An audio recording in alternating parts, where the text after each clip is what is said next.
कौसल्या सुप्रजा रामपूर्वा सन्ध्या प्रवर्तते उत्तिष्ठ नरशार्दूल कर्तव्यं दैवमाह्निकम् उत्तिष्ठोत्तिष्ठ गोविन्द उत्तिष्ठ गरुडध्वज उत्तिष्ठ कमलाकान्त त्रैलोक्यं मङ्गलं कुरु उत्तिष्ठोत्तिष्ठ गोविन्द उत्तिष्ठ गरुडध्वज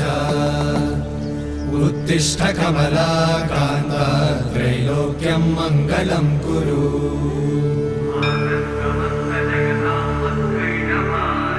मातः समस्त जगतां मधुकैटभारे वक्षो विहारिणि मनोहर दिव्यमूर्ते श्रीस्वामि निश्चित जनप्रिय दानशीले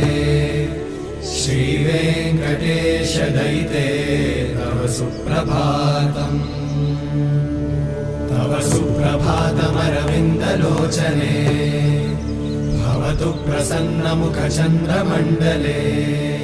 विधिशङ्करेन्द्रवनिताभिरर्चिते वृषशैलनाथ दयिते दयानिधे अत्यादि सप्त ऋषयः समुपास्य सन्ध्या